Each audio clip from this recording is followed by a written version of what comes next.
చేసుకుంటూ ఉంటే ఒక్కొక్కసారి సాతాను ఎలాగైతే చెప్పనా మాటల నుంచి వెళ్తాడు, మాటల నుంచి వెళ్తాడు, ఇంకా చెవుల నుంచి వెళ్తాడు, మాట నుంచి వెళ్తాడు, చెవుల నుంచి వెళ్తాడు. అంటే మన కళ్ళు నుంచి కూడా వెళ్తాడు సాతాను. అంటే మనం ఏమైనా విన్నామనుకో చెడ్డ మాటలు అవి గుర్తుపెట్టేసుకుంటాం, సాతాను దాని ద్వారా వెళ్ళిపోతాడు. మనం ఏమైనా తప్పు మాట మాట్లాడతామనుకో సాతాను దాని ద్వారా వెళ్ళిపోతాడు. చెద్దకి ఏమేమి చూస్తామనుకో సాతాను దాని ద్వారా వెళ్ళిపోతాడు. ఇదంతా నుంచి ఒక బాలుడు ఉన్నాడు. ఆ బాలుకి 7 కుమారులు. ఆ 7 కుమారులు రోజు అలాగా వెళ్తూ ఉంటే, పాటలు పాడుకుంటూ వెళ్తూ ఉంటే సాతాను వారికి ఎదురొచ్చాయంట. ఎదురొచ్చి నువ్వు ఎవరు అంటే నేను యేసయ్యను అని చెప్తున్నాడు. సాతాను ఏం చెప్తున్నాడు? నేను యేసయ్యను. మీరు ఎక్కడికి వెళ్తున్నారో నేను అక్కడికి తీసుకెళ్తున్నాను, వెళ్తే నాతో పాటు అని సాతాను ఏ చెప్తాడు. సాతాను ఒకసారి మీతో ఒక ఎరిగి చేసి ఉంటాడు కదా, ఎలాగో చెప్పి మాయమాటలు చెప్పి మమ్మల్ని సాతానికి కాపాడు. అలాగా వెళ్తూ ఉంటే ఒక తమ్ముడికి ఒకటి గుర్తొచ్చిందంట. ఏంటో చెప్పనా? అందరికి చెప్పాడు, అందరికి రండి, ఇప్పుడు మా నాన్నగారు చెప్పారు కదా సాతాన్ని ఎవరో మాయమాటలు చెప్తాడు, అప్పుడు ప్రార్థించండి, అప్పుడు నిజమైన యేసయ్య స్వరం వినబడతారని చెప్పంట. చిన్న తమ్ముడు వాళ్ళ అన్నకి చెప్పారు. చెప్పిన తర్వాత అందరు కూడా ప్రార్థన చేశారంట. కానీ అప్పుడు ప్రార్థన చేస్తే తను నచ్చలేదంట. ఏంటి మీరు ప్రార్థన చేస్తున్నా నాకు నచ్చట్లేదు వస్తా అనుకుంటూ ఉంటే అప్పుడు ఏంటో చెప్పనా, ఎలుగురు ఒక తమ్ముడు ఉంది. అలా వెళ్ళిపోతూ ఉంటే సాతానుతో అడిగి వెళ్ళిపోయిందంట. ఇంకా తీరా చూస్తే ఇంకో తమ్ముడు లేని 4 కుమారులు ఉన్నారు. దాంతో ఒక మిస్ అయ్యారు. ఇంకెంతమంది 3. వాళ్ళే తయారు చేస్తే ఇంకా ఏమైంది, తమ్ముడు కనిపించలేదు. దాన్ని ఎవరు తీసుకెళ్ళారు? సాతాను. నీకు ఒక 10 రూపాయలు నోట్ తీసుకున్నావు అనుకో, 10 రూపాయలు నోట్ జేబులో పెట్టుకుని మర్చిపోయాను అనుకో, ఫుల్గా పెట్టలేదు, అది మనం తీసేసుకుంటాం కదా. అది దొంగతనమా కాదా? లోకంలో అందరూ అనుకుంటున్నారు దొంగతనమే పాపమే. ఈ లోకంలో దొంగతనం ఒక పెద్ద పాపం అనుకుంటున్నారు. కానీ అన్నది పెద్ద పాపం ఏంటో మీకు తెలుసా? చెప్పండి. అన్నది పెద్ద పాపం యూసుఫై గర్వించాలా లేదా? గర్వించాలా లేదా? మా అన్నది పెద్ద పాపం ఏది? అబద్ధమా? లేక దొంగతనమా? కాదు. అన్నది పెద్ద పాపం ఏదంటే చెప్పండి, గర్వమే. మనము ఒకలాగా సాతాను గురించి అడగాలని మీరు ప్రార్థన చేసుకోండి. సాతాను దగ్గర ఉన్నానుకో, యేసయ్యా నాకు ఎందుకు యేసయ్యా ఎలాంటి శోధనలు వస్తున్నాయి, నేను ఎవరి దగ్గర ఉన్నానంటే మీరు మనస్ఫూర్తిగా ప్రార్థన చేస్తే దేవుడు అవుతాడు, నీకు నా దగ్గర నుంచి దూరమైనావు. సాతాను తీసుకున్నావు లేదా? ఆ బాలుని తీసుకుంటే ప్రార్థన చేసుకుంటే నేను ఎక్కడున్నా అంటే నువ్వు నా దగ్గర నుంచి దూరమైనావు అని చెప్పాడు. చెప్పినప్పుడు ఇంకా తను చాలా నేను ఏం చేసి మీ దగ్గర నుంచి దూరం అవుతామంటే, నేను ఎప్పుడు మిమ్మల్ని స్తుతిస్తూనే ఉంటున్నాను, నేను ఎప్పుడు మిమ్మల్ని ఆడిస్తూనే ఉంటున్నాను, నేను మీ దగ్గర నుంచి దూరం అవుతామంటే నువ్వు సాతాను తీసుకెళ్ళాను అని చెప్పాడు. చెప్పిన తర్వాత షాక్ అయ్యాడు. ఏం చేస్తున్నాను? సాతాను తీసుకెళ్ళా అంటే నువ్వు ఒక చెయ్యి ఇలాగే ప్రార్థన చేయి, సాతాను నచ్చదు. ఎప్పుడైతే నువ్వు ఇలా 4 రోజులు ప్రార్థన చేస్తావో అప్పుడే దేవుడు నేను నీ దగ్గరకు వస్తాను, నిన్ను నేను విడిపించుతాను. ఆయన తీస్తే మనల్ని విడిపిస్తాను. ప్రార్థన చేస్తాను 4 సార్లు. ఒకసారి చేశాను, 2సారి చేశాను, 3సారి, 4సారి చేసినప్పుడు ఇంకా సాతాను రోజు ప్రార్థన చేస్తున్నాను. ఎందుకని ఈ రోజు ప్రార్థన చేస్తున్నాను? అంటే యేసయ్య వీళ్ళతో మాట్లాడాలా అనుకుంటే అప్పుడు దేవుడు ఏం చేశాడంటే సాతాన్ని ఇప్పుడు మనము ఒక పువ్వు ఉంది, ఒక పువ్వు ఇలా పెరుగుతూ ఉంటుంది. ఒక పాస్టర్గా చెప్పారు, పువ్వు ఇలా పెరుగుతూ ఉంటే తన చుట్టూ కంచి వేసారు యేసయ్య. ఇంకా మిగతా దానికి ఏం వేయలేదు. అప్పుడు ఆ కంచున్న దాని అంటున్నారు హాయిగా జీవించాలి అవి ఉంటాయి కదా పువ్వులు.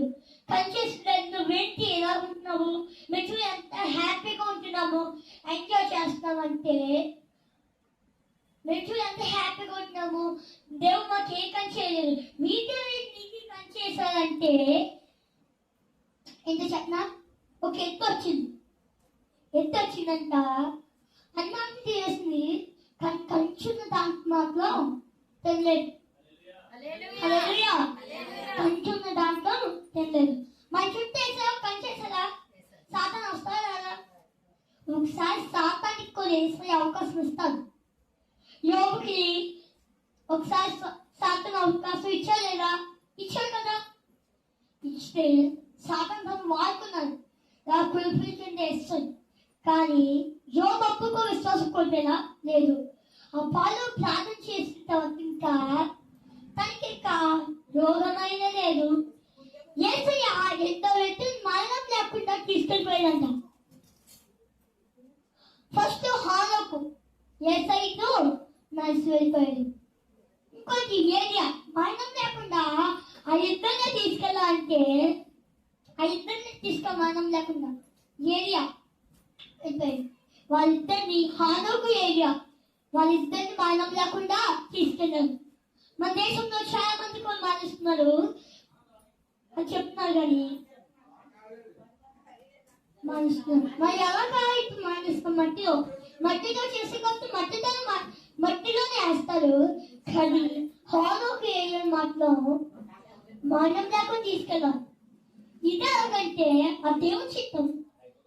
ఇప్పుడు నన్ను అడగచ్చు, హానోకు ఏరియాని ఎందుకు అలా తీసుకెళ్ళాలంటే ఆయన చిత్తం అది. ఆయన ఏమైనా చేయగలరు, కథ మొత్తంను మార్చగలరు. లూసిఫరు గెలించలేదా, అప్పుడైతే చాలా హుషారుగా దేవుని ఆదిస్తున్నారు. అలాగా చేస్తూ ఉంటే తనకేమొచ్చి నేను రోజు చూస్తున్నాను, నేను రోజు ఆడిస్తున్నాను, నేను రోజు కనపడుతున్నాను, ఎందుకని నేను ఇప్పుడు నేను కనపరచాలి అంత ఏమొచ్చింది గర్వం. గర్వం వచ్చిన తర్వాత ఇంకా లూసిఫరు మన చుట్టూ ఏ హాని చేయాలి, మనని తన దగ్గరికి ఎలా తీసుకోవాలి అంటే నరకంలోకి ఎలా పంపించాలి అంటే వీళ్ళని ఎలా పాపం చేయాలంటే దేవుడు కాలం చేస్తాం. ఒక రోజు నేను మా కార్తీక్ మామితో ఒక మీటింగ్కి వెళ్ళాను. వెళ్తే అక్కడ ఒక పాస్టర్ గారు చెప్తున్నారు, ఒక మనిషి ఉన్నాయంట, వాళ్ళు ఇలా పరిగెత్తు వెళ్తే తనంతా కుక్క వచ్చిందంట. తను పరిగెత్తు వెళ్తే పరిగెత్తు వెళ్తే ఒక చోట ఆగాడంట. ఆగితే ఒకసారి ముందుకు అడిగేసాడంట. కుక్క వెనక్కి అడిగేసింది, మళ్ళీ ముందుకు అడిగేశారు, కుక్క మళ్ళీ వెనక్కి అడిగేసింది. అలాగ వెళ్తూ ఉంటున్నారు. ఇది ఎవరి చిత్తం? ఏసై చిత్తం. ఏసై కార్యాలు ఒకసారి జరుగుతాయి. నాకు ఇది కావాలి, నాకు ఈ గిఫ్ట్ కావాలి, నాకు ఇది కావాలి, నాకు ఇది కావాలి, ఇది కావాలి అని అంటే నువ్వు ప్రార్థిస్తే దేవుడు నీకు ఇస్తాడు. మనము ఎక్కడ ఆనందం ఎక్కడ దొరుకుతుంది? ఎక్కడ లేదు ఆనందం. మా ఫ్రెండ్స్తో బయటకు వెళ్ళిన ఆనందం లేదు, మనము ఇక్కడ ఏమైనా అడుగున ఆనందం లేదు, ఎలాగైనా అలాగా మంచిగా చూస్తున్నా ఆనందం లేదు, నా ఫ్యామిలీతో బయటకు వచ్చిన ఆనందం లేదు. కానీ ఎక్కడ ఉంటుంది నిజమైన ఆనందము? ఏసై సన్నిధిలోనే. ఆనందం ఉన్నా లేదా? హల్లెలూయా. కొంతమంది ఉంటారు, కొంతమంది ఆడళ్ళు వాళ్ళు ఒంటరిని ఒక బంగ్లా అన్నట్టు విడిచిపెట్టేస్తారు.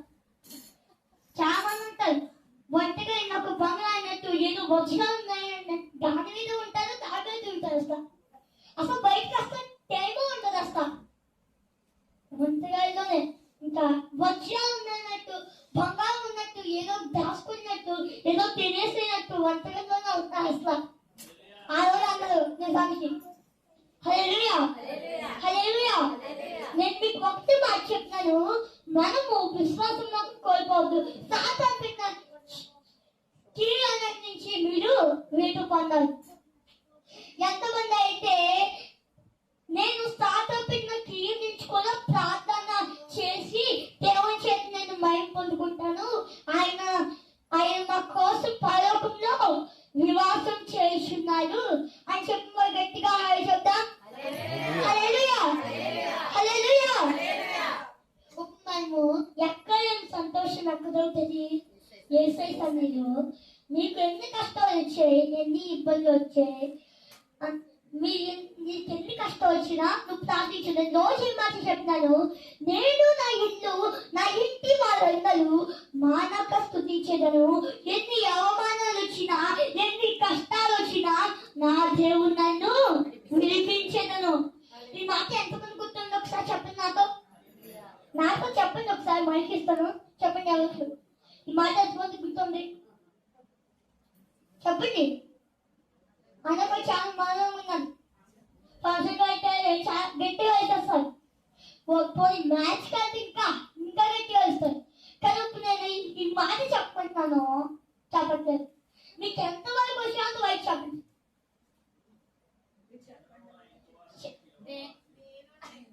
నేను నా ఇంటి వారందరూ యెహోవాను సేవించెదము. ఇప్పుడు నేను చెప్పండి అది ఏది? ఎన్ని కష్టాలు వచ్చినా ఎన్ని ఇబ్బందులు వచ్చినా దేవుడు నన్ను విడిపించెదను. నేను నా ఇల్లు నా ఇంటి వారందరూ మానక స్తుతించెదరు. ఎన్ని అవమానాలు వచ్చినా ఎన్ని కష్టాలు వచ్చినా నా దేవుడు నన్ను విడిపించడం. ఈ మాట నాకు చెప్పండి. నేను నా ఇల్లు, కొంతమంది చెప్పట్లేదు, చూస్తున్నాను కొంతమంది చెప్పట్లేదు, అన్నట్లుకంటే కొంతమంది ఆ చెప్పట్లేదు అంటే మా డాడీ చెప్పట్లేదు నిజానికి. చెప్పండి, నేను నా ఇల్లు నా ఇంటి వారందరూ మానక స్తుతించెదను. ఎన్ని అవమానాలు వచ్చినా ఎన్ని కష్టాలు వచ్చినా నా దేవుడు నన్ను విడిపించెదను. హల్లెలూయా, నా దేవుడు నన్ను విడిపించెదను. మీకు ఎన్నో కష్టాలు వస్తాయి కొంతమందికి. మన ఇల్లు ఉన్నట్టు మనకి ఇల్లు మన కష్టం అనుకుంటే ముందు వాళ్ళు చాలా హ్యాపీగా ఉన్నారని అనుకుంటాం. అప్పుడు మీరు చూడండి చాలా హ్యాపీగా ఉన్నారు అనుకుంటాం. కానీ అన్నట్లు కష్టపడతాయి. కొంతమంది కష్టపడతారు. మన ఇల్లు మనకి కష్టపడుతుంది, వాడుకోవాలి కష్టపడుతుంది. మనం ఏమనుకుంటాం, వాళ్ళు చూడండి ఎంత బాగున్నారు, వాళ్ళు చూడండి ఎంత హ్యాపీగా ఉన్నారు, ఏ ఇబ్బందులు లేవు, ఏ కష్టాలు లేవు అని అనుకుంటాము. కానీ వారికి ఉన్న ఇబ్బందులు వారికి ఉంటాయి. మరి వాళ్ళు ఏమనుకుంటాం, మనం చూసి వీ చూడండి ఎంత బాగున్నారు, వీ చూడండి ఎంత డబ్బుని వాళ్ళు అయిపోయారు అనుకుంటాం కదా. మన పరిస్థితులు మనకుంటే కానీ ప్రార్థిస్తే దేవుడు మన పరిస్థితులన్నీ నుంచి మార్చగల దేవుడు. ఆయన ఆకాశం సింహాసనం చెప్పాడు, భూమి అయినా పాదపీఠము. నా క్వశ్చన్ అతను, దేవుడు మన ఎందుకు సృష్టించాడు?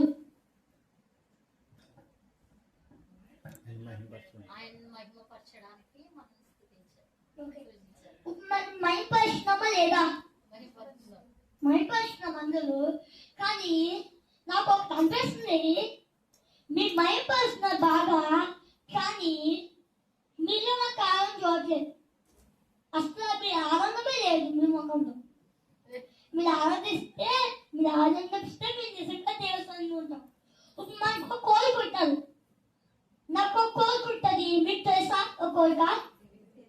తెలియదు. మీకు కోరిక ఉంటుంది, అది పక్కన వాళ్ళకి తెలుసా? తెలియదు. అలా కోరికలు మనకుంటాయి కానీ వారికి తెలియదు. వారి కోరిక వాడుకుంటే మన కోరికలు మనకుంటాయి. ఒకసారి మీ పక్కన ఉన్న వాళ్ళకి క్షమం ఇచ్చి, నువ్వు నిజంగానే యేసయ్యని సేవించుదువా అని చెప్పండి. కొంతమంది చెప్పట్లేదు. నువ్వు నిజంగానే యేసయ్యను సేవించుదువా? నిజంగానే యేసయ్యను సేవించుదువా? మా అందరికీ దేవుని మహిమపరిస్తే దేవుడు మన జీవితంలో గొప్ప కార్యాలు ఎన్నో కార్యాలు చేస్తాడు. చిన్న మాత్రం దేవుడు దీవించుకున్నాక హల్లెలూయా. ఒక పాట పాడుకున్నాము. ఓ సతానా నా పైన ఇకపై నీ ఎన్న సగవులే